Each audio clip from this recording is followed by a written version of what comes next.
William Kilpatrick was born November 20th, 1871 in the White Plains, Georgia. He was the son of a Baptist minister who was really hard on him and expected a lot of him. Due to that, he focused a lot on his school and his work and didn't really think much of his future. But later on, he did get married 3 times to Marie Beeman Guyton on December 27th, 1989. They had 3 children, but 2 died as infants. She later died in 1907, and about a year later, he got remarried to Margaret Manigault Pinckney on November 26th of 1908. She died from tuberculosis on November of 1938. About 2 years later, Marion Y. Ostrander came around and they got married on May 8th, 1940, and she was his secretary. For schooling, whenever growing up, he was in village schools, and after that he went to Mercer University in Macon, Georgia, and he graduated from there. And for graduate work, he went to mathematics at Johns Hopkins University.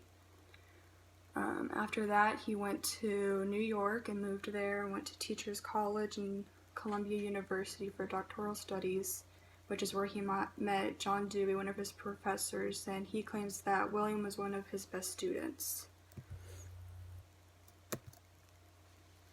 For work out of college, he was a public school principal in Georgia and later worked for Mercer University as an acting president.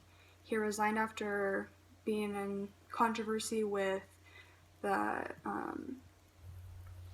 president of the institute, which led to a Hearsay trial, and he eventually resigned.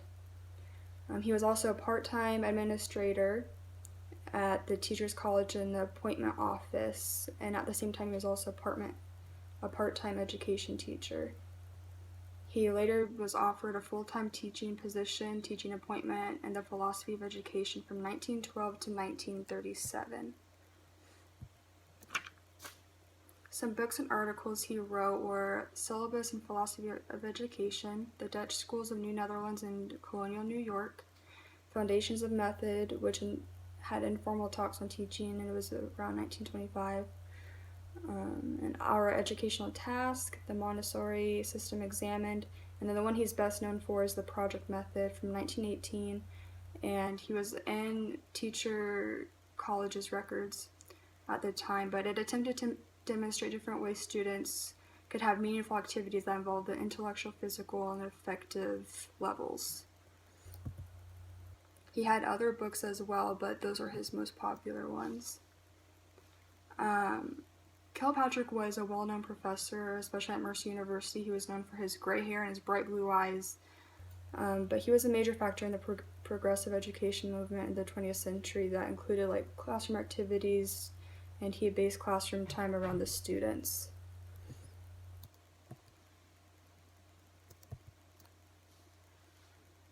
Kilpatrick's contributions apply to today because there's more socially oriented activities in classes, and it's more child-centered, so there's more freedom in classes and choice of classes, and there's more social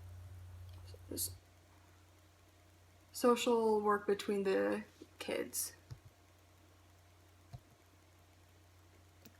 Personally, has impacted me because I was able to choose classes such as choir and show choir growing up, which made lifelong friends and impacted me in more ways than I can say.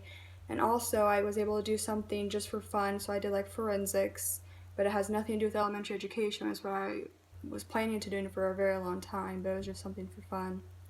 And also doing group activities and group discussions in class made a difference because of making friends, and I was able to hear the difference in opinions.